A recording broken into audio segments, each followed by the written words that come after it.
Prezados irmãos e irmãs, louvado seja nosso Senhor Jesus Cristo. Para sempre seja louvado e a vossa Mãe Maria Santíssima.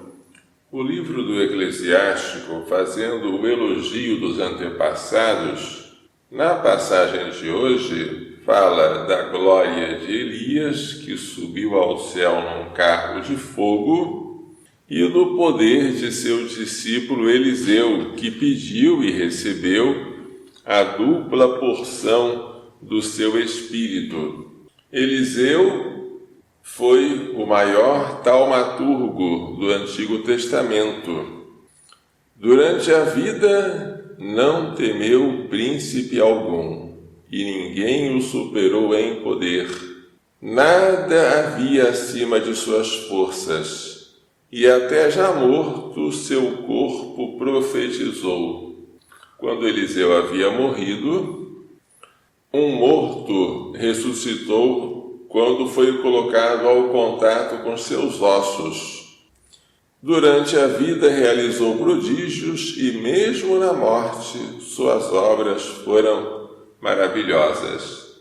São dois personagens gloriosos do Antigo Testamento, Elias e Eliseu, que profetizaram no reino do norte, o reino da Samaria, o reino de Israel, que depois acabaria sendo invadido pela Assíria.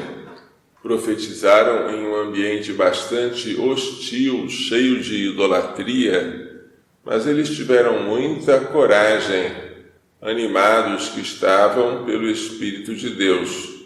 Porém, toda esta glória do Antigo Testamento ainda é pequenina em comparação com aquela que nos trouxe Cristo. Quando Jesus elogiou João Batista como o maior entre os nascidos de mulher, acrescentou: o menor no reino dos céus é maior do que ele. Toda a glória de João ainda é pequena comparada com a glória que está destinada para nós que vivemos na nova aliança. O Evangelho de hoje apresenta Nosso Senhor ensinando a rezar. Ele já falou que não devemos rezar na frente dos homens para sermos vistos por eles.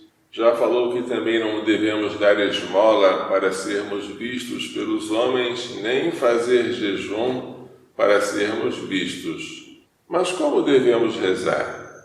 Devemos rezar sem usar muitas palavras, pensando que Deus vai se deixar convencer pelo nosso falatório, porque Deus sabe aquilo de que nós precisamos antes mesmo que nós peçamos. Mas se Deus já sabe, para que informá-lo? É inútil informar. Será que a gente pede para dobrar a vontade de Deus? Para fazer que Deus, que não quer nos dar algo, acabe sendo convencido e mude de ideia? Também não, porque Deus é imutável, Ele não muda, e porque Ele mais quer dar do que nós queremos receber. Então, para que serve a oração? Se não é nem para informar a Deus a nossa necessidade, nem para dobrar a vontade de Deus. A oração serve não para mudar a Deus, que não muda, mas para mudar a nós. Quando oramos, nós tomamos consciência da nossa pobreza, da necessidade que temos de Deus, da majestade divina, da conveniência de sermos santos semelhantes a Ele. Tomamos consciência de que somos filhos e porque chamamos a Deus de Pai, temos que nos comportar como filhos. A oração muda-nos. A oração dilata o nosso coração, aumentando a capacidade dele de conter as graças que Deus quer nos derramar. Vós deveis rezar assim. Aí ele deu uma fórmula de oração vocal, que é a oração do Senhor, oração dominical ou Pai Nosso. A primeira palavra já é assustadora, Pai, porque ela é a tradução do aramaico Abba, a mesma palavra que Jesus usou no Getsemane, quando estava em agonia. A palavra que é usada por São Paulo, dizendo que o Espírito Santo se une ao nosso espírito para clamar em nós, Abba, Pai. Chamar a Deus de Pai, para nós que somos habituados a isso desde a infância, não nos causa susto, mas para um muçulmano seria uma blasfêmia. Para os árabes que seguem a religião de Maomé, Deus, que eles chamam de Alá, é todo-poderoso, é inacessível, é inominável, mas não é Pai. Ele é o Senhor e nós somos escravos dele, só. Ele não tem filho nem eterno, como Jesus, e nem tem filhos adotivos, como nós, pela graça. O Deus do islamismo é totalmente solitário, porque ele não tem um filho gerado eternamente, nem tem o Espírito Santo que procede do amor entre o pai e o filho, e ele não tem também filhos adotivos. Assim é a religião islâmica. Chamar a Deus de Pai é uma ousadia, é um atrevimento, e nós confessamos isso quando, no rito de comunhão, dizemos, obedientes à palavra do Salvador e formados por seu ensinamento, ousamos dizer, em latim, audemus dicere. Aí depois, Pai Nosso. Com estas palavras ousadas, mas Jesus mandou que nós tivéssemos essa ousadia, iniciamos a oração do Senhor. Onde é que está este Pai? Este Pai está nos céus. Ele está acima de tudo, sem excluir a sua presença também na terra e em toda parte. O que pedimos a Ele primeiramente? A santificação do seu nome. Que Ele seja santificado pelas nossas boas obras, pela nossa obediência. Pedimos que o reino dele venha a nós, que ele reine, para que nós sejamos obedientes à vontade dele. Que a sua vontade seja feita na terra, como ela é feita pelos anjos no céu. Estas primeiras petições são todas dirigidas a Deus, ao seu reino, ao seu nome, à sua glória, à obediência, à sua vontade.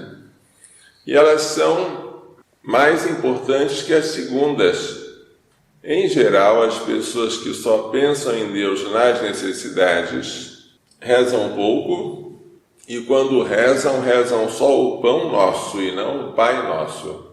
Estão pouco interessadas na santificação do nome de Deus, na vinda do seu reino e em fazer a sua vontade, mas estão muito interessadas no pão que está faltando, que elas querem, o pão de cada dia. Não podemos rezar o pão nosso sem antes rezarmos o Pai Nosso.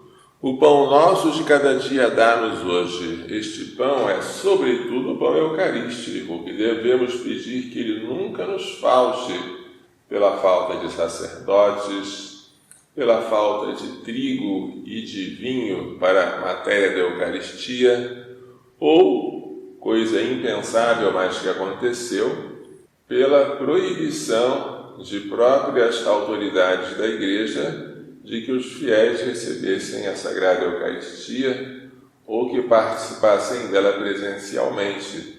Hoje, mais do que nunca, devemos dizer: dá-nos sempre deste pão, o pão nosso de cada dia, dá-nos hoje. O pão, secundariamente, engloba todas as nossas necessidades, os alimentos, o vestuário de cada dia. Não vamos pedir o pão de amanhã, vamos pedir o de hoje.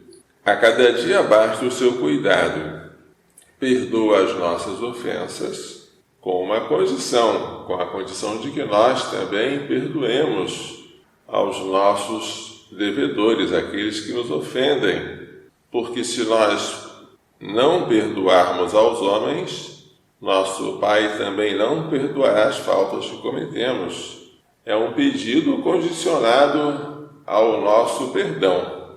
Não nos deixes cair em tentação. A tentação é um convite ao pecado. E nós pedimos a Deus que quando a tentação vier, nós sejamos fortes, resistamos a ela, mas livra-nos do maligno.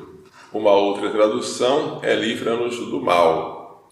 Que nos livre do maligno, ou seja, do demônio que nos quer levar ao mal, e que nos livre secundariamente dos outros males. Podemos pedir para nos livrar da doença, das pragas, dos raios, dos terremotos, das catástrofes naturais, da miséria. Mas todos esses males, que é lícito pedir que Deus nos livre, são males bem pequenos em comparação com o mal horrível do pecado.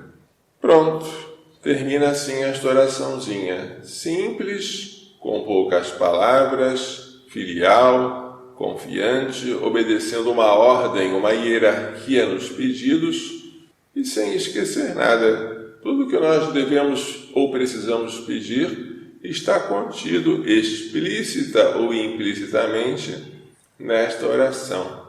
Se nós soubermos rezá-la conscientemente e pondo em prática aquilo que rezamos, isto já será suficiente para a nossa santificação, para a nossa salvação, para a nossa herança eterna de filhos. Que Maria Santíssima, que soube tão bem viver esta oração que o seu Filho ensinou, nos faça entender e pôr em prática as lições desta liturgia. Louvado seja nosso Senhor Jesus Cristo. Para sempre seja louvado, vossa Mãe, Maria Santíssima.